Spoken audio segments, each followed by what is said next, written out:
You know, the shame of it is, a year ago in January, even the Speaker of the House, Mike Johnson, knew that Joe Biden was no longer running this country.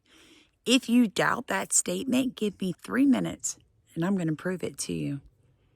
Like, comment, and subscribe. Can you tell us a story when you say personal observation? What kind well, of thing I did you see? it's public now because the Wall Street Journal got it and put it on the front page. But January a year ago, almost exactly a year ago, I had been asked. I became Speaker in October 2023, and there were all sorts of big national security concerns and everything going on. And I started requesting a meeting with the president because, you know, I'm kind of old school. I'm a constitutional law guy. The Speaker of the House should be able to talk to the president, especially in times of great national interest and calamity.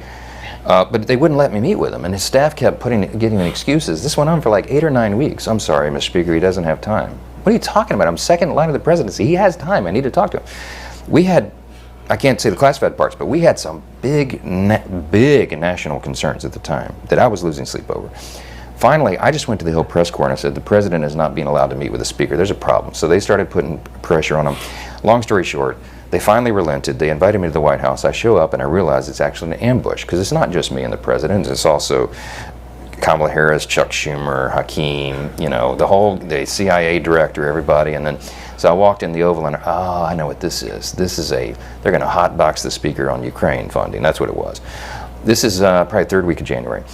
We sit down, we're in the midst of it, and the whole conversation, and I'm going, we don't need to have this conversation. The president reaches over just like this. We're sitting right next to the fireplace in the Oval, and he grabs my arm and he says, the Speaker and I just need a couple minutes together. Would y'all just leave us alone? And I looked up on the faces of some of the staff standing around the wall, and they're like, oh, no, he did it. So he called it. He's the commander-in-chief. So everybody leaves, and he and I are standing awkwardly in the middle of the Oval Office right over the rug by that coffee table. And I said, Mr. President, thanks for the moments. This is very important. I got some big national security things I need to talk to you about that I've heard and I think you know, and what do we do? But first, real quickly, Mr. President, can I ask you a question? I cannot answer this from my constituents in Louisiana. Sir, why did you pause LNG exports to Europe? Like, I don't understand, liquefied natural gas is in great demand by our allies. Why would you do that? Because you understand, we just talked about Ukraine. You understand you're fueling Vladimir Putin's war machine because they got to get their gas from him, And he looks at me, stunned with this, and he said, I didn't do that. And I said, Mr. President, yes, you did. It was an executive order, 3 weeks ago. And he goes, no, I didn't do that. And he's arguing with me. I said, Mr. President, respectfully, could I go out here and ask your secretary to print it out? We'll read it together. You definitely did that. And he goes, oh, you talk about natural gas. Yes, sir. He said, no, you misunderstand. He said, what I did is I signed this thing we're gonna conduct a study on the effects of LNG. I said, no, you're not, sir. You paused it. I know. I have the export terminals in my state. I talked to those people this morning. This is doing massive damage to our economy, national security.